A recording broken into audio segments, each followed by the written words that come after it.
Yo soy Nina Kresava, soy coordinadora del Centro de Culturas Eslavas de la Universidad de Granada y pues como somos Centro de Culturas Eslavas y yo siempre hablo de literatura rusa porque soy especialista en la literatura rusa, sobre todo me agrada hoy presentar una charla dedicada a la literatura polaca y es lo que intentamos ir ahora diversificando nuestras culturas y nuestras literaturas. Y la literatura polaca es una de las que más atención acapara, al menos en nuestro centro, porque en el curso de introducción a las literaturas eslavas que estamos realizando durante este año académico, ya es la tercera charla de la literatura polaca. Hemos tenido una de búlgara, fue un curso que lo anunciamos abierto para todos, pero más que nada para la Universidad de Granada, para los estudiantes, para todo lo que deseen. Pero lo estamos haciendo en los espacios universitarios y ya hemos visto que no está funcionando bien porque la gente no viene demasiado, los estudiantes no se interesan demasiado. Así que, sobre todo para las charlas tan interesantes como la de Amelia, luego en abril invitamos a otro editor y traductor, Christian Martin Menzel, muy conocido también, traductor de la literatura yugoslava, también se va a hacer aquí. Bueno, la siguiente la voy a hacer yo sobre las grandes novelas de la literatura rusa, luego la siguiente sobre la poesía rusa. Poco a poco vamos avanzando, como quedando una vista panorámica a la literatura eslavas. Voy a presentar a Amelia, que ya la conozco desde hace un tiempo. Me encanta que vuelva a Granada, espero que sea muchas más veces. Amelia Serrayer se graduó en la Universidad Complutense de Madrid y luego hizo su tesis doctoral sobre Kapuscinski. No sé pronunciar bien polaco. Entonces después ella trabajó como traductora de la literatura polaca y también de la literatura rusa, ha traducido a diferentes autores de precisamente de lo que va a hablar hoy, del reportaje social polaco. También ha traducido a algunos autores rusos, como podría ser Chernyshevsky, que hace la única traducción que conocemos, ¿no? Sí. De Babel también. Y también es profesora de la Universidad Francisco Vitoria de Madrid. Y además es poeta, que acaba de sacar un libro que está de promoción también, así que una estudiosa, una mujer muy completa. Además que hoy estamos hablando con Enrique Quero, que hoy viene también, ya sabe, Jorge Ferrer, otro traductor de la literatura rusa, también Joaquín Fernández Valdés, que mañana presentamos su libro. Joaquín Fernández Valdés es el último traductor de Guerra y Paz. Y también aquí en este espacio hablé de su traducción de los cuentos populares rusos. Entonces él viene hoy, ya está aquí y mañana se va a presentar su libro a las 6 de la tarde en la Facultad de Traducción y Interpretación, Buen Suceso 11, donde vamos a hablar de su libro Traducir a Tolstoy, Viaje emocional a Yasna Poliana, donde va a contar su experiencia de cómo se ha acercado a la literatura rusa y cómo ha sobrevivido a Guerra en Paz. Y entonces, hablando de todos ellos, y Amelia, y también está aquí Iván García Sala, otro traductor de la literatura rusa de Tolstoy, que estamos hablando, ¿no harán un face control para los traductores de la literatura rusa? Todos son guapos. No sé qué pasa. Pero, pues así que os dejo con esta señora tan completa que os va a hablar de la literatura polaca y sobre todo de la literatura polaca del siglo XX y del reportaje social. Y del XXI. Y XXI también. Sí. Pues muchas gracias a Nina por la invitación, la presentación, tramar todo esto. Un poco que has hecho, como a veces se dice de los reporteros literarios, ¿no? Un poquito de hipérbole, de exageración, pero para poner color. Me he visto, me ha sorprendido todo lo que has hecho de mí, todo. Y entonces también quería agradecer a esta maravillosa librería que os conocía precisamente a través de Nina, también del profesor Ángel Díaz Pintado de la Facultad, ¿no?, de Filología de la Universidad de Granada. La invitación y la posibilidad de hablar de un tema que es apasionante, como es la Escuela Polaca del Reportaje, y que yo creo que está a medio descubrir, ¿no? En España. Evidentemente, nosotros depende en qué latitudes nos movamos para que sean clásicos contemporáneos o para que pues haya como una especie de incipiente interés en las ya por lo menos 3 generaciones de reporteros de primer nivel que ha dado Polonia. Y entonces, bueno, pues yo quería hacer un pequeño viaje hacia lo que es un poco lo que se considera el nacimiento, la génesis del reportaje moderno. Y claro, sobre esto a veces es también como una batalla cultural, que diferentes lenguas, culturas se lo disputan, pero bueno, pues hay un cierto consenso en que hubo un momento de cambio, que se modernizó completamente el género, ¿no? Yendo un poco hacia lo periodístico, porque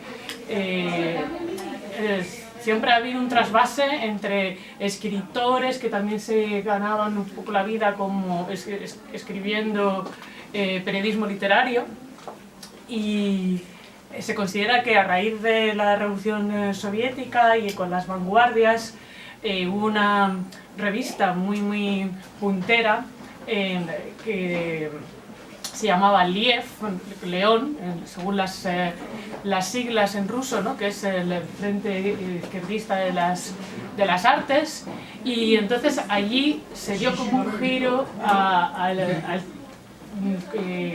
tipo de crónica que se hacía antes, lo cual pues, se considera que es el nacimiento del reportaje moderno. Entonces estamos hablando de una revista que hubo 3 años, estamos en los años 20 de la recién nacida Unión Soviética, después de la Revolución del 17.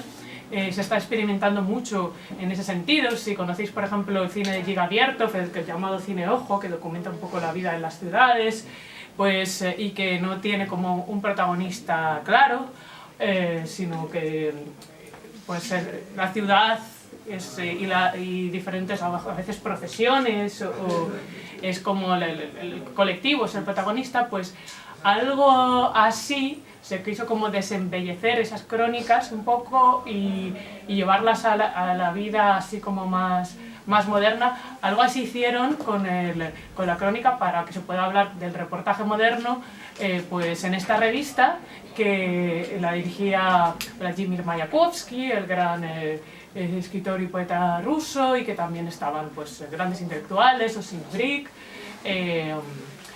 Nikolai Vassiliev, y entonces allí se suele situar el nacimiento del reportaje moderno, ¿no? Aunque digo que hay una cierta disputa. Lo que sucedió después es que toda esta generación tan efervescente, ¿no? De la Edad de Plata, de la cultura rusa, pero que en todos los artes muy sobresaliente, pues sufrió un poco la censura, el exilio, la represión.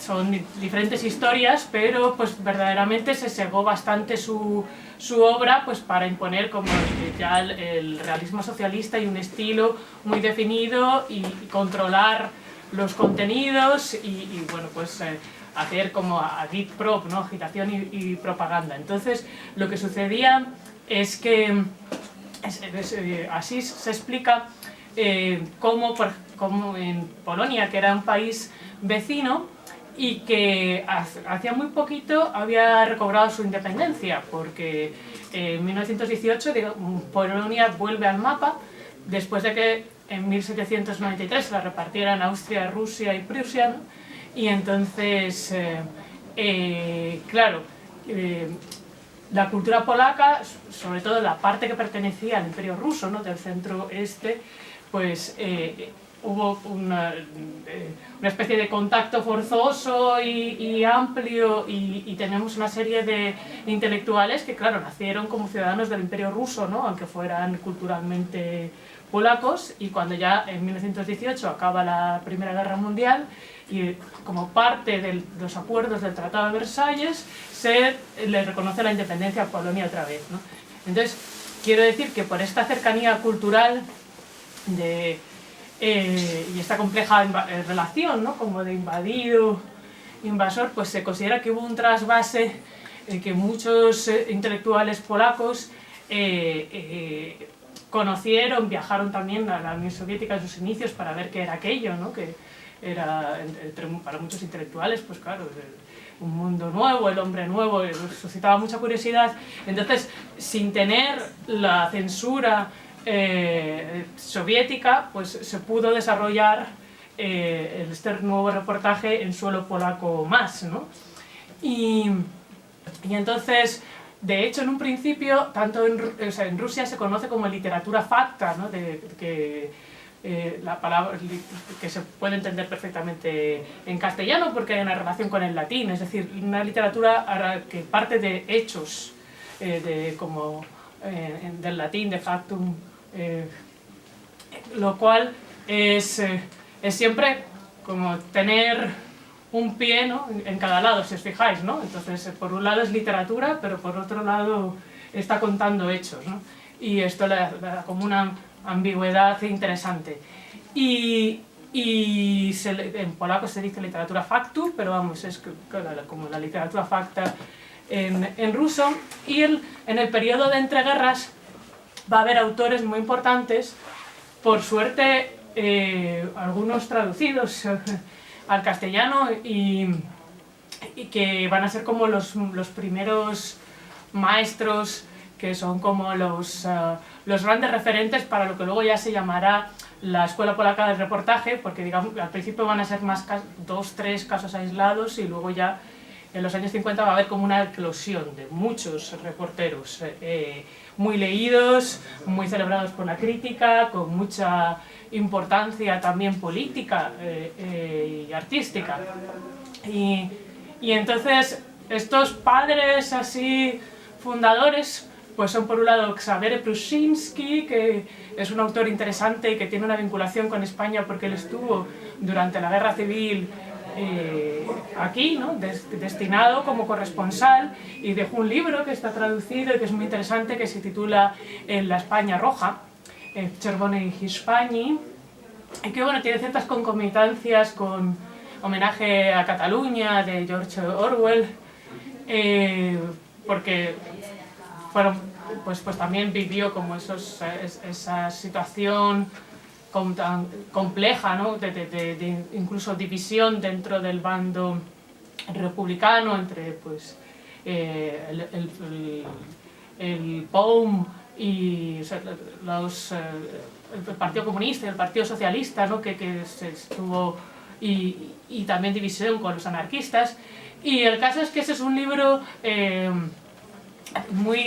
que tiene, es un libro de culto, ¿no? Que en España quien lo ha leído le ha interesado mucho porque es una perspectiva diferente. Tampoco se suele saber que dentro de las brigadas internacionales había muchos polacos, ¿no? Que vamos, es la segunda nacionalidad más numerosa dentro del colectivo de las brigadas internacionales. Y entonces, pues también Ksawery Pruszyński, entre que era pues, todo un intelectual y pasó un tiempo prolongado en España y utilizando a veces esos contactos, pues pudo investigar a fondo y lo contó también sin ningún tipo de presión de la censura. Y él y otro gran reportero que está, yo creo que prácticamente inédito, porque existe una traducción muy antigua, pero es catalogada solo, Melchior Wańkowicz, que escribió un libro monumental muy importante sobre la batalla de Monte Cassino, que es una de las batallas del final de la Segunda Guerra Mundial muy importantes, ¿no? que sucede en Italia, donde mueren muchos polacos en el bando aliado, pero es fundamental para como ese avance final que va a ser pues ya como a derivar en la derrota definitiva, ¿no?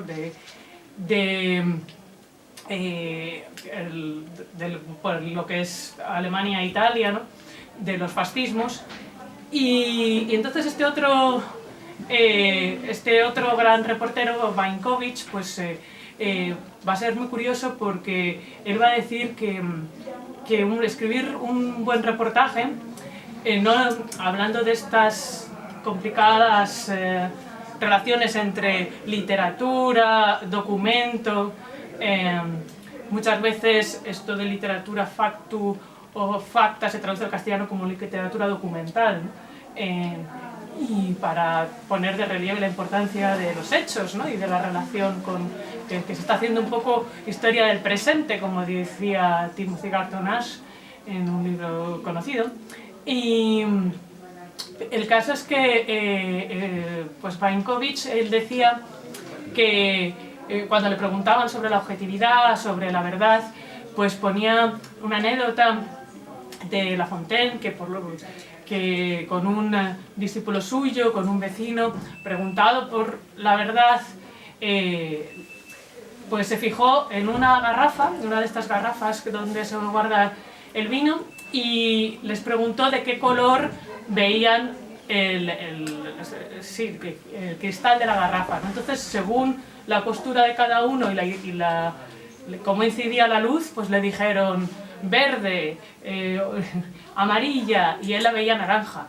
Entonces decía que claro, un buen reportero lo que tiene que hacer es reflejar todos los puntos de vista para acercarse a la verdad, y es como una especie de mosaico donde no tiene derecho a pintar, sino que son como teselas, pequeñas piezas de realidad que él ensambla y él tiene que componer, pero sin añadir color él, ¿no? Esa es como la explicación de uno de estos grandes maestros del reportaje polaco, como es Bruszyński y en este caso Vainkovic.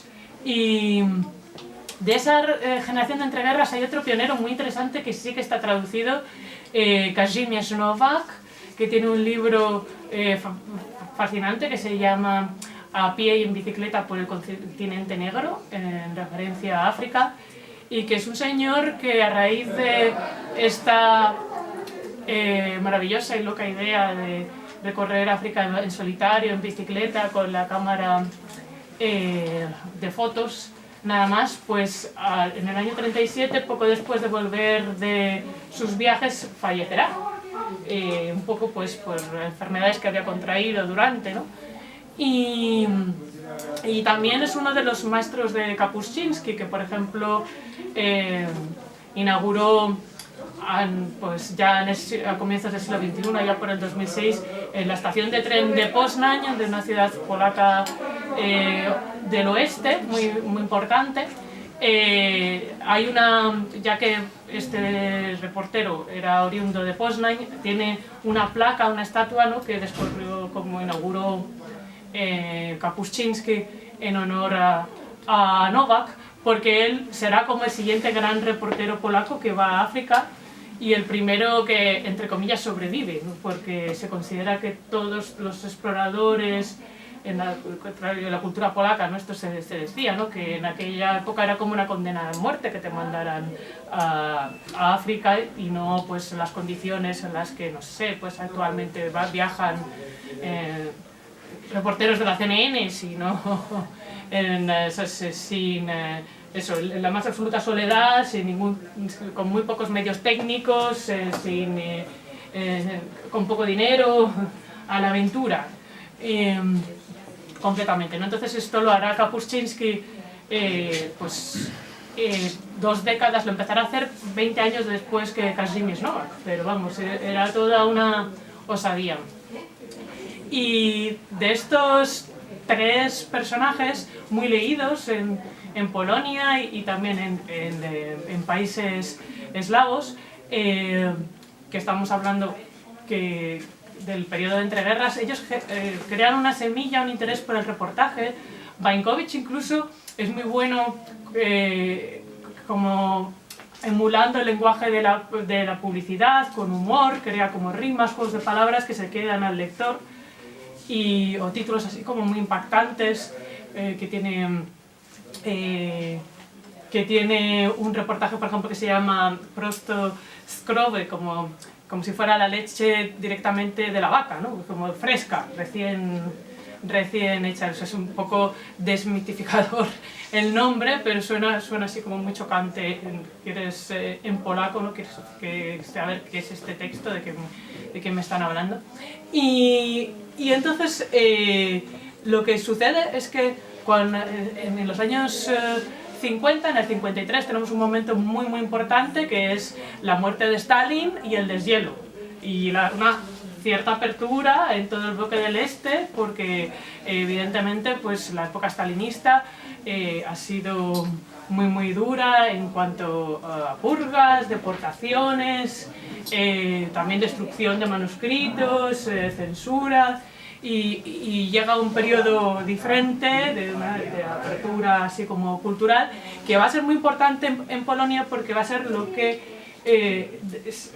que permita también, teniendo un suelo fértil, digamos, pero que emerja ya así como la escuela polaca de reportaje, que tiene dos grandes maestros, la primera generación, que son Ryszard Kapuscinski, que yo creo que conoceremos prácticamente todos, ¿no? Porque es un reportero de fama internacional. En vida llegaron a usar unos apelativos: el reportero del siglo, el maestro de periodistas, así muy... fue nominado al Premio Nobel de Literatura. Claro, como murió en 2007, se le empezó a nominar como 2 años antes de su muerte. Quizá lo habría ganado de seguir viviendo, porque el caso es que otra reportera que escribe un poco en esa misma clave, aunque ella sea bielorrusa, sí que lo ganó poco después, ¿no? Que es Svitlana Alexievich, y que también os recomiendo vivamente su lectura, que también tenía una amistad personal una relación con Kapuscinski, ¿no? Un trato, me refiero. Y el caso es que se suele contar, hay una biografía de Kapuscinski muy polémica, que es de otro reportero polaco, ¿no?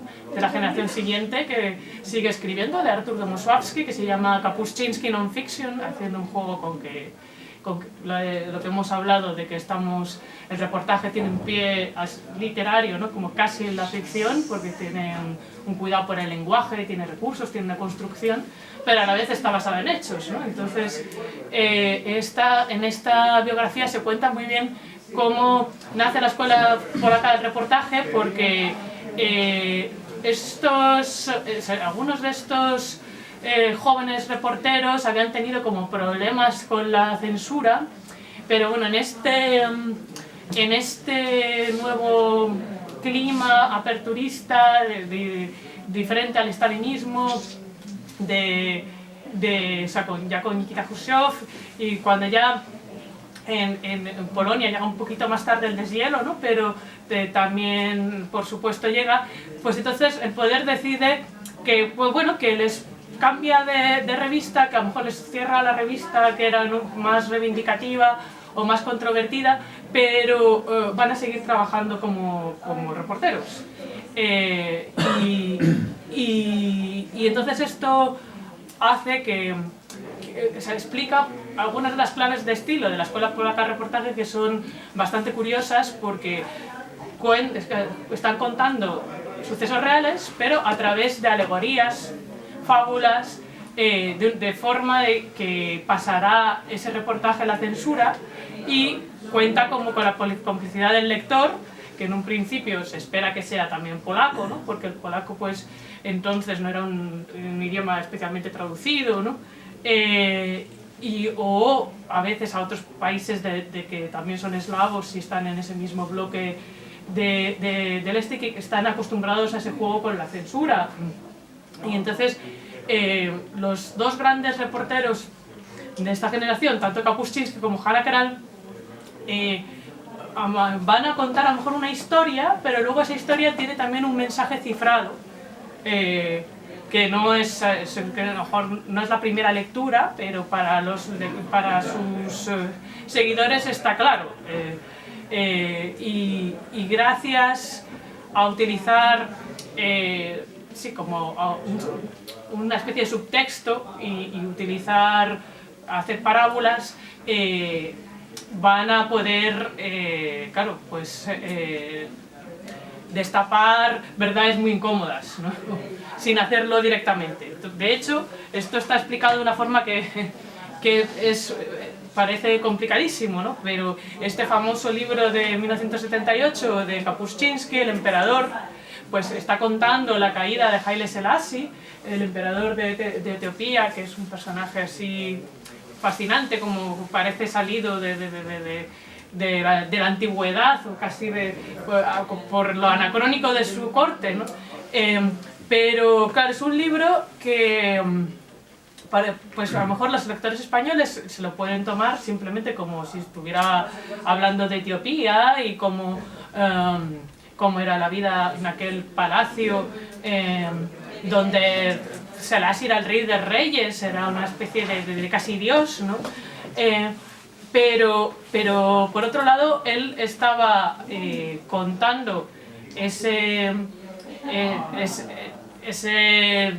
cambio tan grande de una monarquía, de una autarquía a un régimen comunista, ¿no? Cuando cae Selassie y toma el poder Mengistu, ese salto tan increíble, pero a su vez está haciendo un retrato del primer secretario de la Polonia comunista, Edward Gierek, que es Selassie, es él mismo, pero es el reflejo de una especie de alter ego de Gierek, ¿no? Lo cual para un lector polaco es evidente, pero claro, nunca se dice en el libro explícitamente, porque si no, no se hubiera podido publicar ni leer.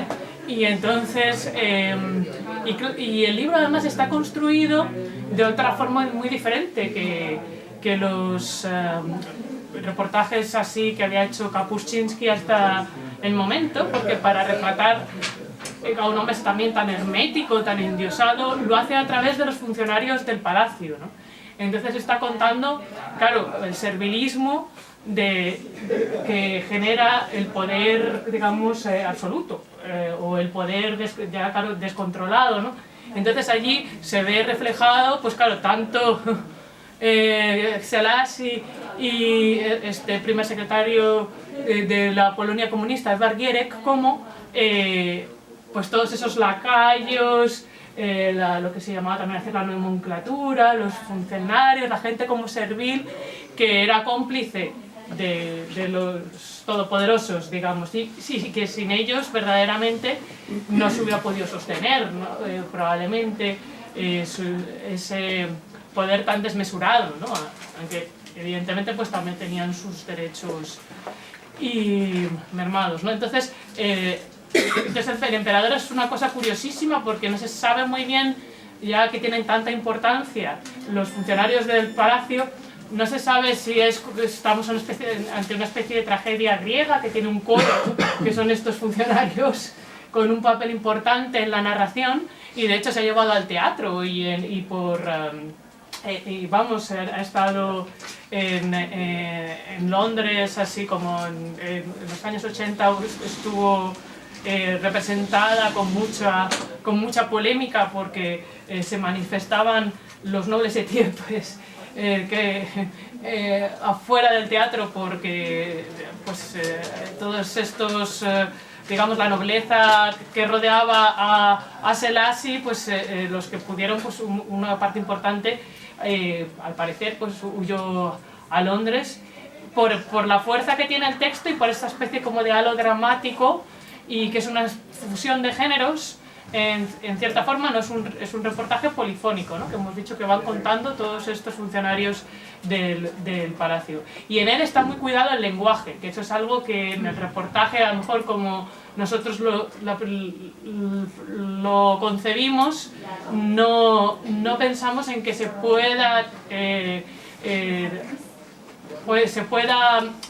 intentar crear voces, por ejemplo, en el caso del emperador, ya que esa corte era tan extraña, digamos, y llena de formalidades, pues entonces Kapuscinski, para intentar reflejar la mentalidad que tenía Haile Selassie, tenía su séquito, entonces tiene un lenguaje del barroco polaco en el que recibe como 75 apelativos a lo largo del libro diferentes, ¿no? El excelentísimo señor, pero que es rey de reyes, que son de tantas cosas, y sus funcionarios, pues ante la desigualdad, pues claro, hablan de una forma que es entre poética y ridícula y muy arcaica. Y entonces el libro también está construido pues de una forma literaria, ¿no?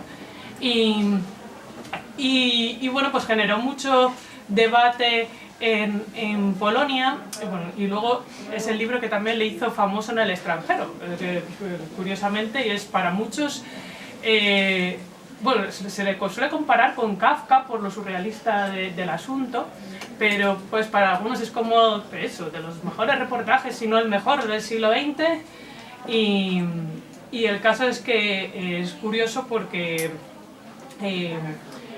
pues ha generado interés en culturas como muy alejadas tanto de Selassie como de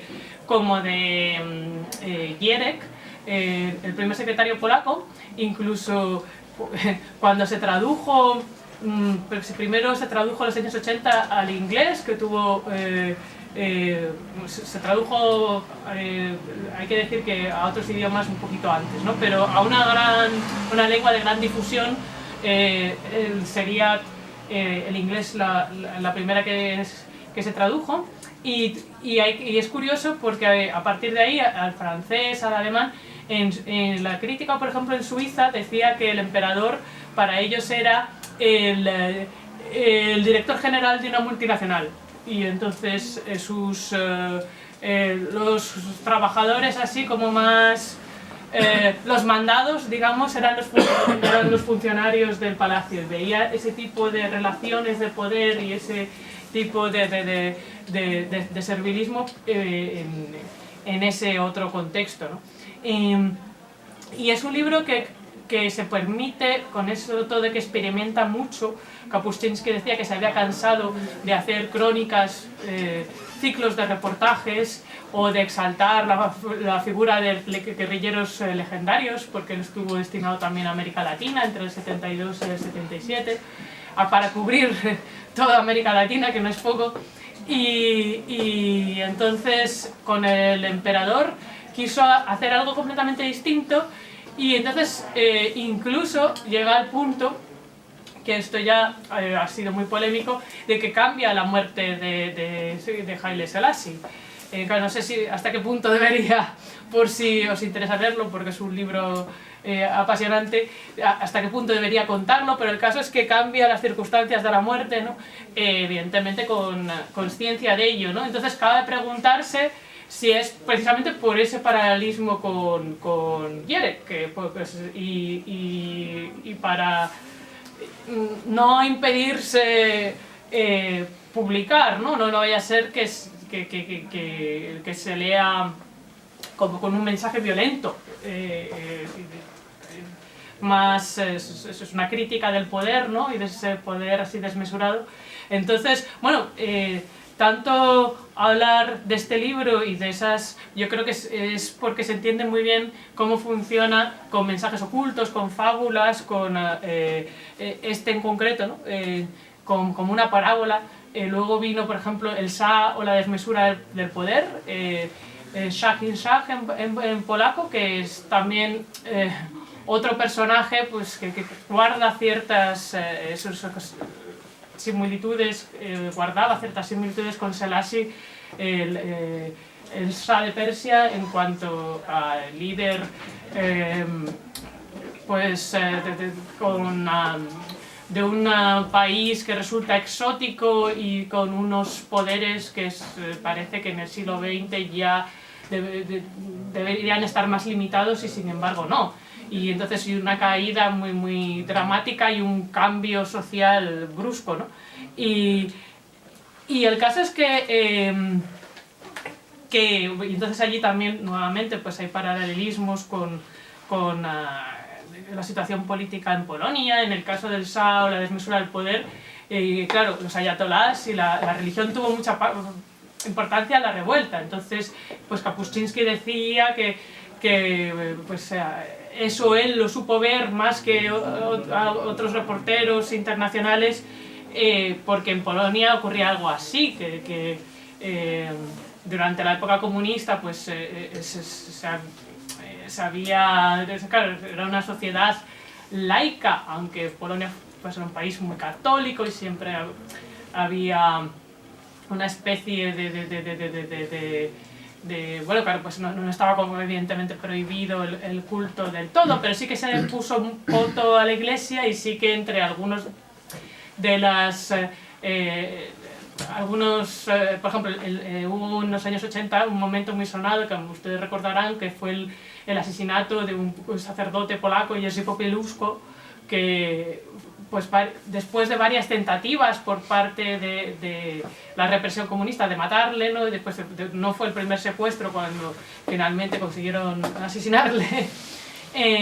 Y entonces, pues la fuerza que puede tener la religión para derrocar un régimen, pensarán también pues que se darán cuenta que, por ejemplo, pues Karol Wojtyła, el papa polaco, pues también en la caída del muro tuvo bastante peso, ¿no? Y él fue, de otras cosas, elegido por ser de un país comunista y católico, ¿no? Y hizo un ejercicio también de diplomacia, y hasta sufrió un extraño atentado que no se sabe muy bien orquestado por quién, pero pues probablemente que tendría...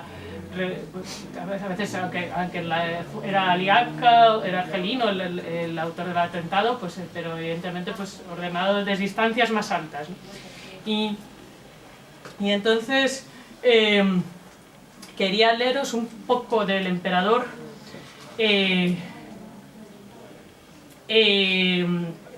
del principio, que es bastante conocido. Y nos lleva un poco pues, a este extraño clima que parece un sueño de la corte de Haile Selassie, y incluso también sitúa el libro para el lector, ¿no? Cada noche me dedicaba a escuchar a los que habían conocido la corte del emperador.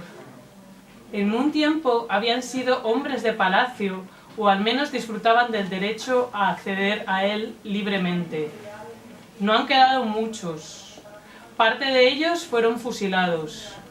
Otros huyeron al extranjero o permanecen encarcelados en las mazmorras de ese mismo palacio, arrojados de los salones a los sótanos. Entre mis interlocutores también había algunos de los que se esconden en las montañas o viven disfrazados de monjes en monasterios. Todos intentan sobrevivir, cada uno a su manera, según los medios a su alcance. Tan solo un puñado de esa gente se ha quedado en Addis Abeba, donde, paradójicamente, resulta más fácil que en ninguna otra parte burlar la vigilancia de las autoridades. Los visitaba al caer la noche y para ello tenía que cambiar de coche y de disfraz varias veces. Los etíopes, que son muy desconfiados, no querían creer en la sinceridad de mis intenciones. Tratar de encontrar el mundo barrido por las ametralladoras de la 4ª División. Y luego, bueno, pues sigue un poco en ese prólogo, pero es un prólogo breve, y luego ya empieza el relato de estos funcionarios del palacio. También quería leer un breve fragmento, porque este párrafo, que es, si el libro empieza la edición de anagrama en la página 11, pues estaría en la página 13, también se ha hecho muy famoso, y ha habido otros escritores que lo han homenajeado, ¿no? Cambiando un poco. Ahora os comentaré al leerlo. El primer relato de uno de los funcionarios de Haile Selassie tiene un punto de vista originalísimo. Dice... Y no sabemos el nombre de la persona, ¿no? Ya nos ha explicado, pues, de esa forma un poco literaria, lo difícil que era llegar a estos funcionarios, ¿no? Que tenía que supuestamente, ¿no? Y entonces señor dice: era un perrito muy pequeño, de raza japonesa. Se llamaba Lulú, disfrutaba del privilegio de dormir en el lecho imperial. A veces, en el curso de alguna ceremonia, saltaba de las rodillas del emperador y se hacía pipí en los zapatos de los dignatarios. A estos les estaba prohibido mostrar con una mueca o un gesto molestia alguna cuando notaban humedecidos los pies. Mis funciones consistían en ir de un dignatario a otro limpiándoles los orines de los zapatos. Para ello utilizaba un trapito de raso. Desempeñé este trabajo durante 10 años. Y entonces, bueno, pues esto es tiene un punto surrealista todo esto, ¿no? Pero este párrafo, Salman Rushdie, por ejemplo, también, o incluso hablando de reporteros españoles a calle espada, pues lo han parafraseado cambiando el perrito por otra, porque les parece como un arranque genial y espectacular. Entonces, dentro de la escuela esta polaca del reportaje, que son nacidos en los años 30, del 32 Kapuscinski y Hanna Kral en el 35, que se les considera como los dos maestros porque tienen como un estilo un poco diferente cada uno, y que la siguiente generación pues se ha formado con uno o con otro y continúa por una línea o por la otra. Hanna Kral también está traducida, por suerte, y muy recomendable. No sé si conocéis Ganarle a Dios, que es un libro sobre el gueto de Varsovia, sobre Marek Ederman, uno de los pocos supervivientes del gueto judío de Varsovia, y de, bueno, pues Onek Shabbat, ¿no? que fueron los que conspiraron para inmolarse luchando en el momento que el gueto iba a ser liquidado, ¿no? Y entonces hubo un levantamiento que era contra toda posibilidad de victoria, ¿no? En este gueto. Pero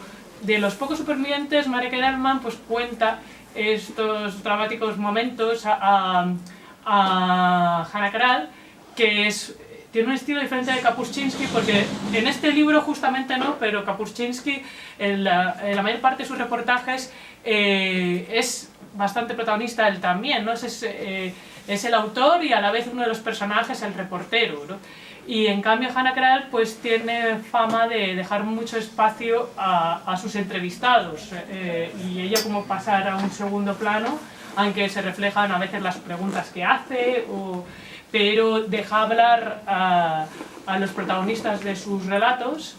Y entonces en este libro, claro, Marek Ederman pues lógicamente adquiere mucha importancia. Se llama Ganarle a Dios porque entre que fue un superviviente de los poquísimos, ¿no? Porque llegué a saber la cifra, pero vamos, de la cantidad de judíos que había en la Varsovia de antes de iniciarse la Segunda Guerra Mundial al momento de la liquidación pues bueno, que se dice que era la Jerusalén de Occidente, Varsovia, ¿no? Y que era el 30% de la población judía, a que luego de este gueto en concreto pues una decena se salvó, nada más, ¿no? Entonces este señor luego fue cirujano, Marek Ederman, y se quedó a vivir en Polonia, curiosamente, porque del resto de supervivientes pues muchos se fueron ante el trauma y demás.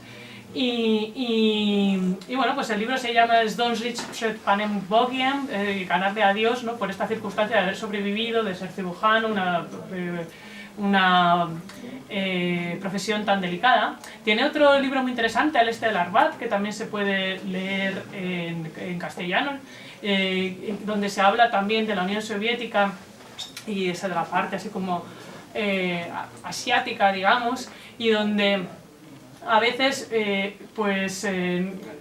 a través es como es importante lo que se dice y lo que no se dice, ¿no? Que algunos de los entrevistados empiezan a hablar pues de la escasez de tenedores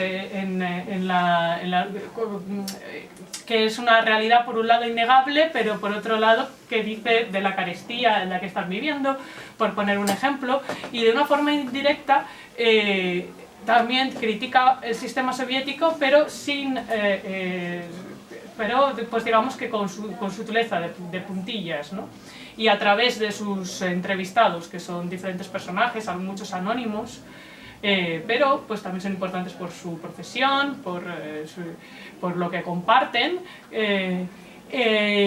Y Kapuscinski, pues la verdad es que fue pues un reportero que digamos el primer caso en Polonia de un éxito así tan fulgurante, porque está eso traducido a 32 o si no más idiomas, que estoy diciendo el dato de memoria, y bueno, en todas las facultades de periodismo podrá gustar más o menos, pero se habla de Kapuscinski. Y aparte del emperador, tiene otros libros fundamentales. Aquí tenéis uno sobre precisamente cómo ejercer el oficio. Los cínicos no sirven para este oficio. Yo la verdad es que es un libro que no suelo recomendar mucho porque es una traducción de una traducción, es decir, es una charla que Kapuscinski dio en inglés, siendo él polaco, que luego se tradujo al italiano y compró los derechos en una editorial, y luego del italiano se ha traducido al castellano. Entonces yo creo que en el camino se ha simplificado un poco todo esto, ¿no? Pero es interesante, por supuesto, para aquellos que quieran saber de ética periodística, es muy breve, ¿no? Aunque los libros de Kapuscinski son muy ágiles. Y hay que decir que una cosa importante que se me ha olvidado es que con la historia tan dramática que ha tenido Polonia a lo largo del siglo XX, pues en sus raíces esta literatura documental y estos primeros reportajes modernos también están muy relacionados precisamente con el Holocausto, ¿no? Y entonces la charla hablaba de Zofia Naukowska a Margot Reimer, que son dos...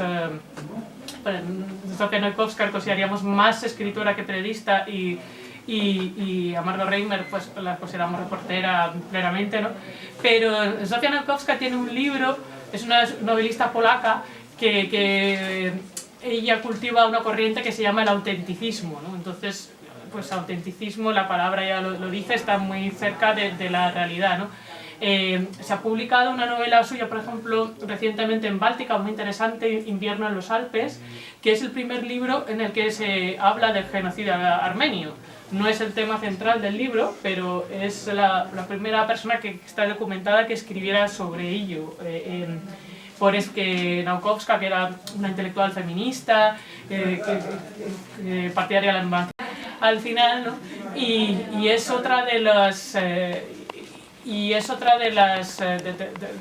de los diálogos y de las ventanas que abre el reportaje polaco, ¿no? Pues a la Segunda Guerra Mundial, al Holocausto, a estos grandes ramas, ¿no? Entonces, después de esas dos grandes figuras que fueron... bueno, Hannah Krall está viva todavía, que tiene 89 esplendorosos años, si no me falla las matemáticas, pero Kapuscinski murió en 2007. En cualquier caso ya no está en activo, evidentemente, Hannah Krall.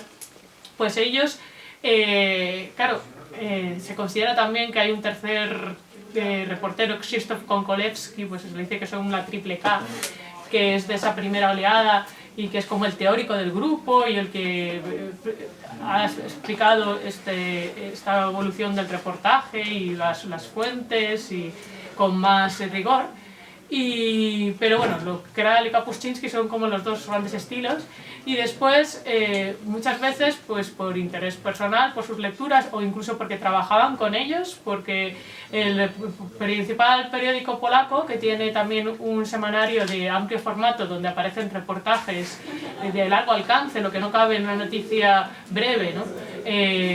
Sino que escapa a lo que fechas, datos fríos de teletipo, sino que ya es un estudio en profundidad, ¿no? Donde se pretende pues, desentrañar las causas, recoger testimonios, donde la persona ha viajado y demás, pues ese tipo de reportaje, que es el de la escuela polaca también, y que se va un poco perdiendo en nuestros mundos globalizados, de internet, de Twitter, de demás, donde hay 80.000 fact-checkers, pero no sé, ya es muy raro que se mande 2 meses o un mes con todo pagado para cubrir todos los gastos, ¿no? Porque es también por hacer un poco un negocio del periodismo. Aún una zona de conflicto a un reportero pues para que entre a fondo en ello, ¿no? Kapuscinski trabajó en Gazeta Wyborcza, que es el principal periódico polaco, y ha surgido a raíz de las primeras elecciones del bloque comunista que fueron en Polonia, y se llama por eso la Gaceta Electoral, y traducido, ¿no? Y el caso es que allí creó como un laboratorio de reporteros que será la siguiente generación, entre los que están autores que también son de culto en España y están traducidos, como son Wojciech Jagielski, que tiene Torres de Piedra, por ejemplo, tiene La ceremonia para la lluvia, ¿no? Que en el caso de Wojciech Jagielski, Afganistán es una de sus grandes especialidades. Luego está Wojciech Tochman, que tiene otro libro espectacular y que él investigó muy a fondo la guerra en Bosnia, en esa terrible guerra a la que se disgregó Yugoslavia, y que se titula Como si masticaras piedras, y todos ellos, os estoy diciendo, claro, grandes reporteros polacos actualmente y que están traducidos, y en este caso serían como ellos dos y Jacek Hugo-Bader, que tiene libros publicados en la Caja Books, en esta editorial, y traducidos nuevamente, como puede ser Jacek Hugo-Bader. Hay que decir que su especialidad es Rusia, y tiene un libro muy curioso que se llama Los diarios de Kolyma, en autostop por la Rusia más desenfrenada, más extrema, perdón, está traducido, y que si se fijan, sobre todo en polaco, recuerda mucho a aquel libro que hicimos de A pie en bicicleta por el continente negro, es como una especie de guiño a uno de los precursores, ¿no? A Kazimierz Nowak, pues él, sin embargo, en autostop y por la Rusia extrema. Y entonces estos tres reporteros se formaron con Kapuscinski en la redacción de Gazeta Wyborcza y escribiendo en Duże Format, también publicando en la editorial Ágora y escribiendo en el semanal, que es especial para reportaje de este medio prestigioso polaco, y que a veces luego de ahí ciclos de esas revistas se han convertido en libros. Y como uno de los grandísimos discípulos de Hannah Krall tenemos a Mariusz Szczygieł, que él tiene un libro publicado en Anagrama que se titula Gotland, y que es un reportaje sobre la República Checa, que conoce muy a fondo, y además país vecino, y con un idioma que evidentemente es independiente, pero que también es cercano, y es un reportaje que te recomiendo vivamente, dentro de ese estilo así como más sutil que tiene Hannah Krall. A veces a Kapuscinski se le ha comparado un poco con James Cameron o con Indiana Jones, o por lo entretenido y por... no estaban pensando en el emperador, que entretenido es, pero que desde luego pues no es tan mainstream, pero otros reportajes suyos tienen, pues uno, no sé, tiene sensación de estar viendo una película de acción mientras lo lee, ¿no? Que es una capacidad que tiene él, que por un lado cuida el lenguaje mucho, pero sabe entretener y es trepidante, y es por eso también por lo que ha llegado a lectores tan diferentes, ¿no?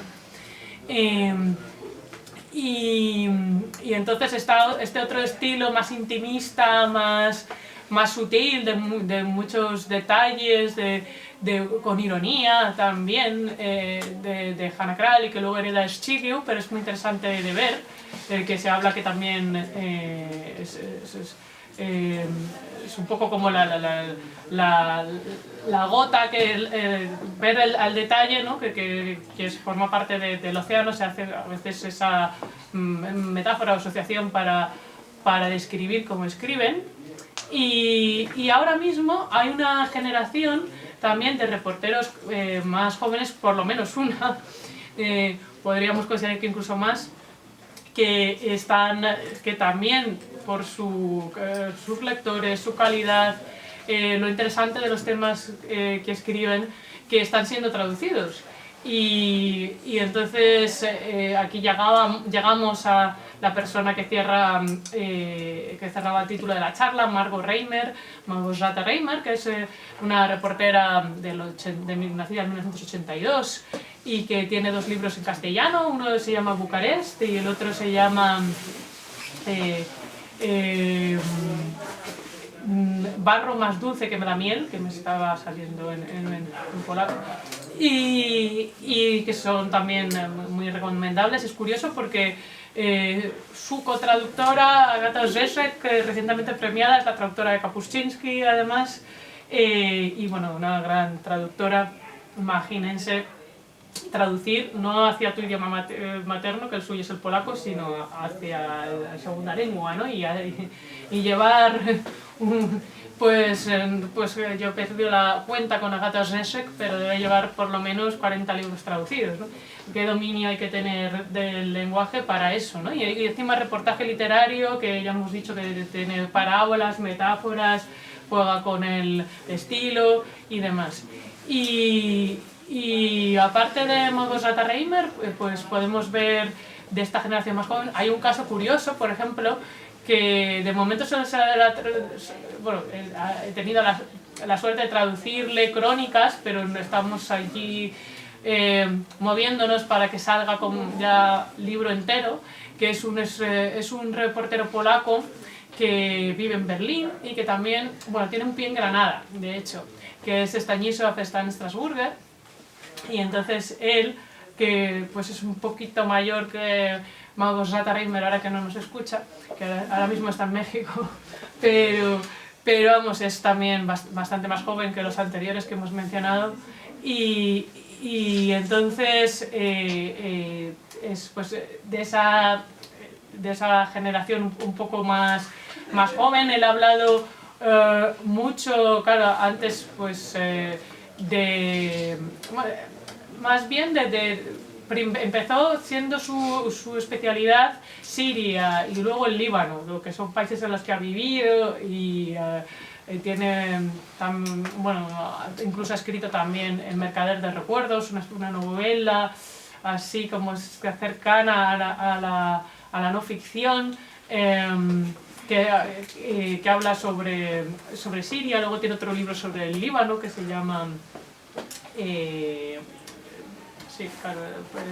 Opentany, es como hechizados, poseídos.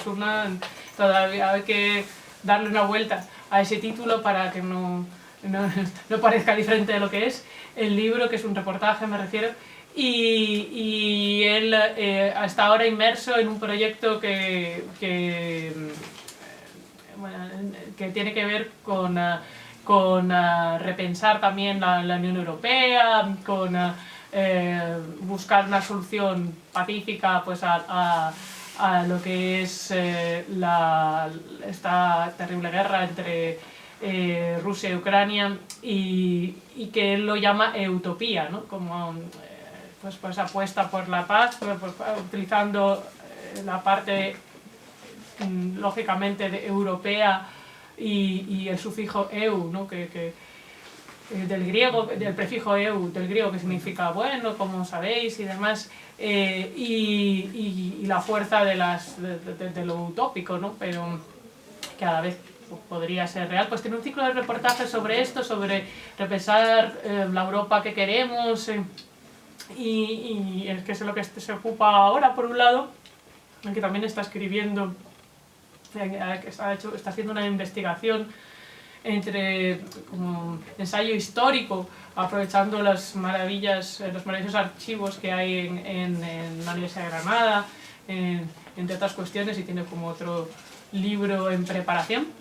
Y entonces yo creo que son muy viajeros los reporteros polacos, cultivan mucho la forma y el estilo de los reportajes, nos llevan a veces a realidades que desconocemos, y también, claro, desmontan mitos, o al haber profundizado porque es muy común, como habéis podido deducir, he hablado de la especialidad de cada uno, ¿no? Entonces normalmente se suelen decantar por un país, una cultura o dos como mucho, ¿no? En el caso de Małgorzata Reimer, pues ella, Margot Reimer como nombre artístico, pues ella Albania la tiene fascinada, pero también Rumanía, ¿no? Entonces son como sus dos especialidades y ella pues es que no escribe de otra cosa para poder, y evidentemente pasar las temporadas allí, ¿no? Y entonces yo creo que en estas épocas de prisas, donde hay muchas fake news, donde pues el periodismo a veces está como demasiado politizado, pues creo que es una bocanada de aire fresco y que también es admirable el espíritu como de sacrificio también que tienen los reporteros, el compromiso con la realidad, la forma de... pues podemos poner algún caso más también traducido de la generación intermedia. Tenemos por ejemplo a Marius Wilk, que es muy famoso su diario de un lobo. Entonces él se fue para escribir sobre Rusia e intentar abstraerse de prejuicios o de todas esas conflictivas relaciones polaco-rusas que a lo largo de la historia pues han intercambiado a veces papeles, ¿no? Como invasor invadido, pero el caso es que son dos culturas antagonistas y que han chocado mucho, ¿no? Entonces él se fue a las Islas Salakí a vivir, bueno, pues muy al norte, pues en pleno Ártico, en medio de la nada, digamos, con su mujer, acabó también adquiriendo nacionalidad rusa, tiempo y tiempo, y pues una isla pequeñita, porque él por ejemplo, tiene una relación amor-odio con Kapuscinski, al que acusa de hacer postales de viaje por ejemplo en El Imperio, que es un libro donde viaja por 17 de las 21 repúblicas autonómicas de la Unión Soviética, ¿no? Entonces pues casi le compara con un turista japonés, porque claro, pues para poder hacer eso la profundidad es mínima, ¿no? Entonces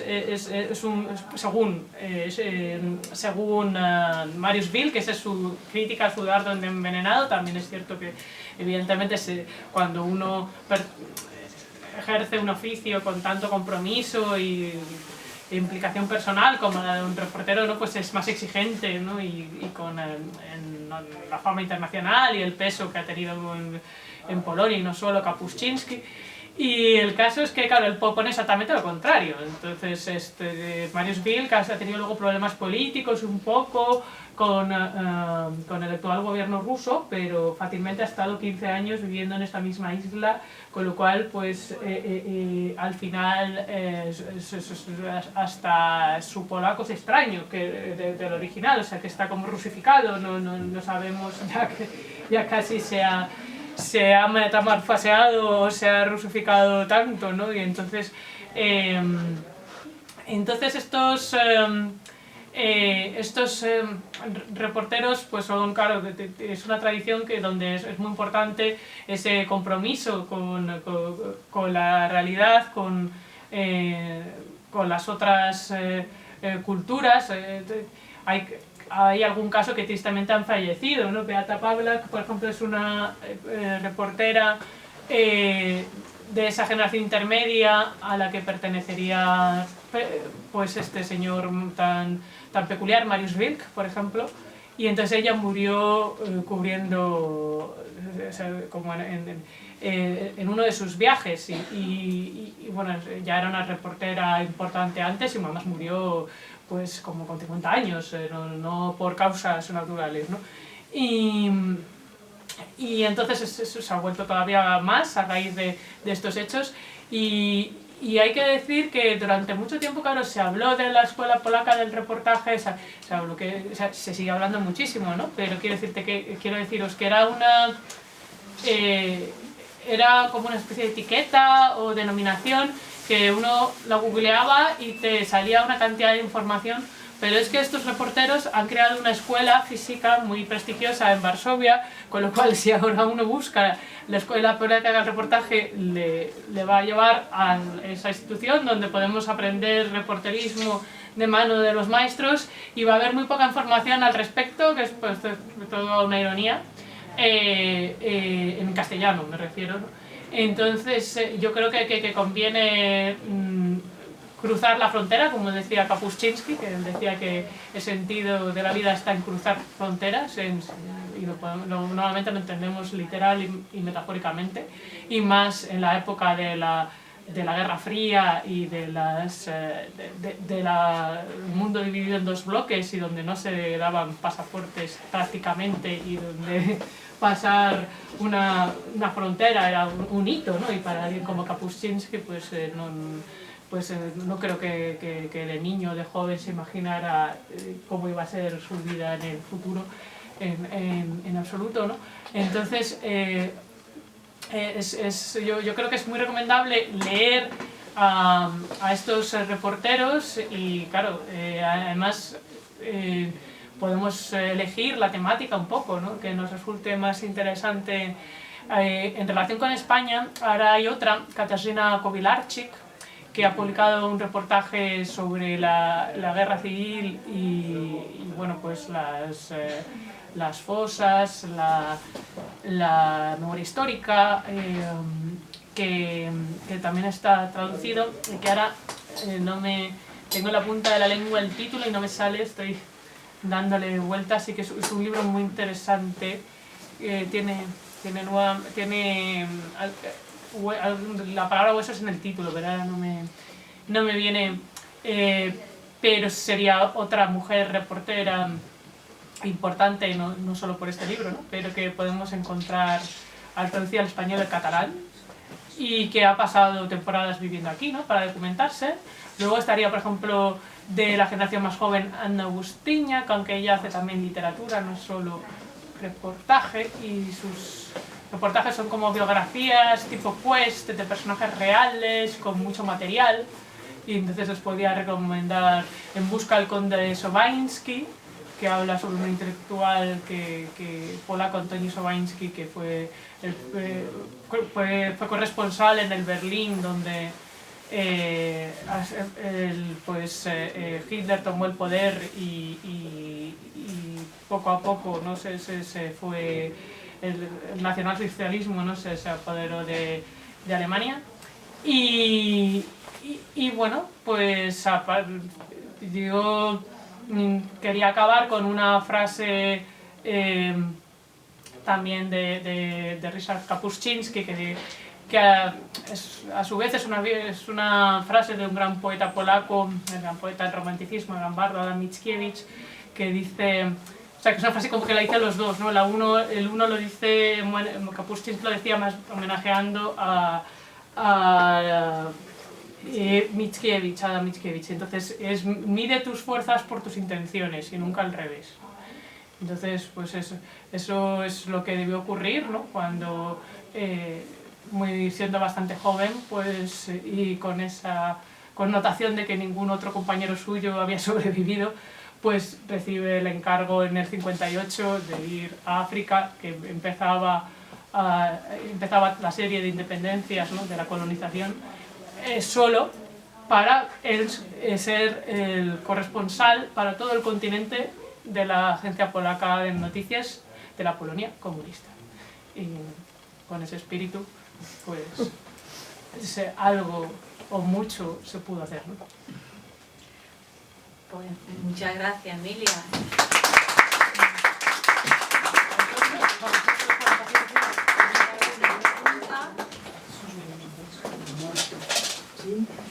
Yo, si me permitís, quería preguntarte una cosa. ¿La escuela esta de reportaje polaco guarda alguna relación con Malinowski, con su método antropológico, ¿no? Sí, sobre todo cuando hablaste de este otro reportero que se fue a vivir a Solovki, ¿no? Porque me ha recordado mucho el método de Malinowski. Exactamente, pues sí, sí, la verdad es que hay, claro, es polaco, Malinowski, que gran padre de la antropología Y claro, pues que se inculturizaba o se metía tanto, ¿no? Evidentemente para sus estudios en profundidad. Yo lo que aquí he de confesar que no sé tanto del método de Malinowski, tú debes saber más, Nina, pero sí que sé bueno, que aparte, claro, que es un referente que han leído estos reporteros. Cuando murió Kapuscinski, en diferentes entrevistas decía que estaba preparando un libro sobre Malinowski, con lo cual pues es una confirmación más, ¿no? Hay como cierta tradición de viajeros polacos que tienen un lado científico. Hay casos con Osendowski, que es de la misma generación, y antes, incluso, por ejemplo, en la exploración de Siberia, porque eran deportados que se les cambiaba un poco, mejoraba el régimen a una cierta mayor libertad si colonizaban zonas que eran prácticamente salvajes y además describían la flora y la fauna. Y entonces a partir de allí, aunque esto fuera de Polonia no se conoce mucho, pero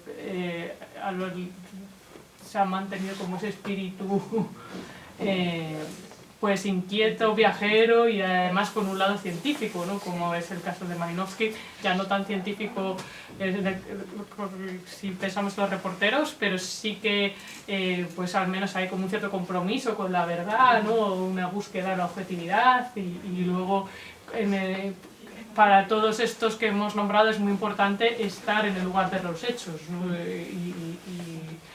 Claro, y tienen como también un cierto método, que hablan también de las lecturas previas, no es nada improvisado, y se nota en los libros, que los hace más interesantes.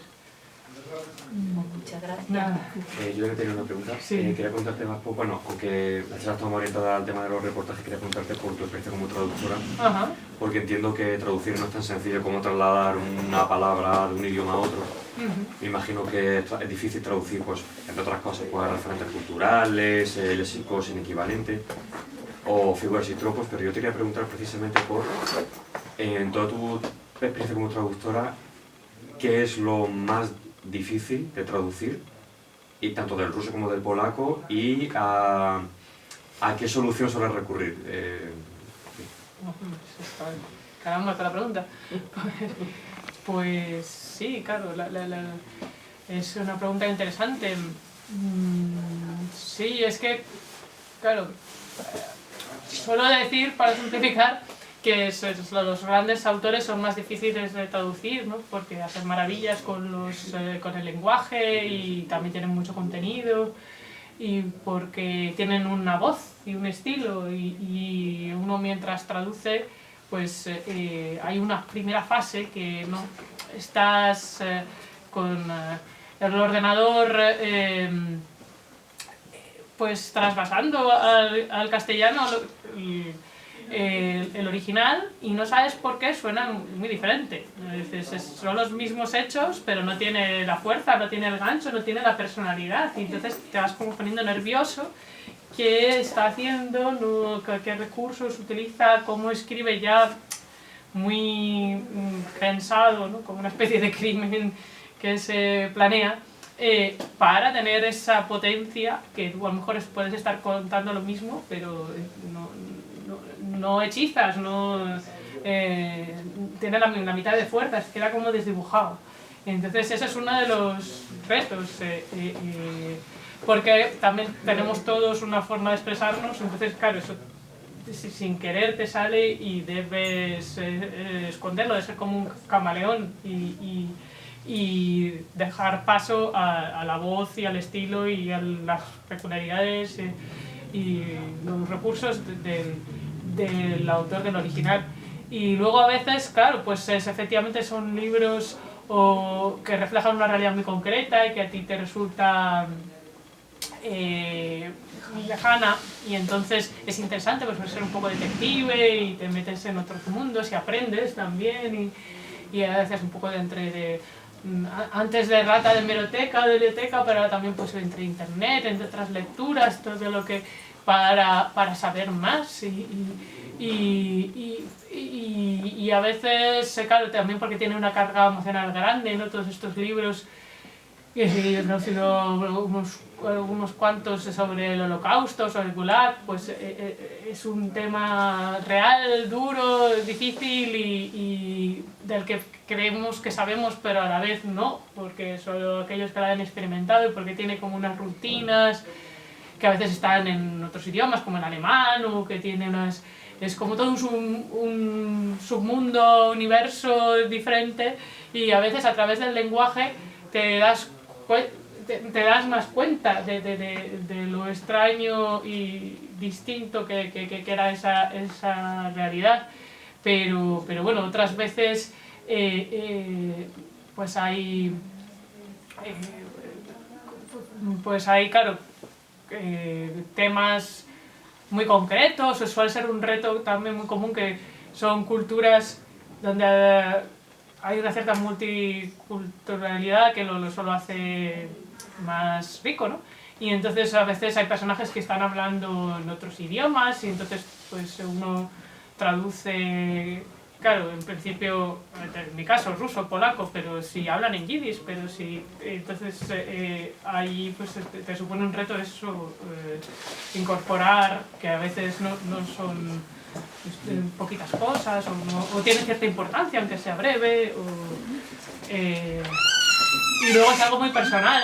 Tengo compañeros que prefieren la poesía a la grafomanía, como dicen, de novelas de más de 500 páginas o así como en broma, y yo la poesía pues también la traduzco, pero para mí me supone un esfuerzo. Me gusta efectivamente que sea más abarcable y que entonces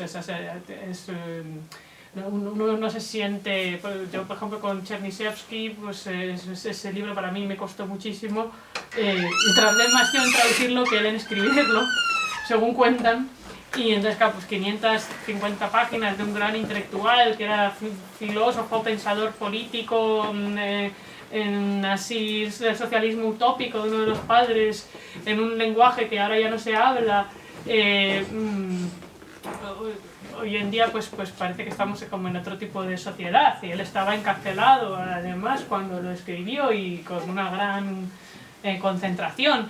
Y entonces ese libro, por ejemplo, es muy divertido por diferentes razones, pero también tiene un juego interesante con la censura que a mí me volvía un poco loca, porque muchas veces está pensando, o sea, quiere y entonces no les puede llamar, o sea, sobre todo, o bueno, más bien de Feuerbach, de Louis Blanc, de pensadores también socialistas utópicos, y como no les puede nombrar por su nombre, entonces dice otro apellido, y a veces de otra persona que existe de verdad. Es un juego que tiene la misma inicial, entonces no sabes de quién estaba hablando. Por ejemplo, de a Ludwig Feuerbach le llama Luis Felipe de Orleans, que no tiene nada que ver. Entonces, claro, pero esto repetido y como un juego cifrado suyo, ¿no? Pues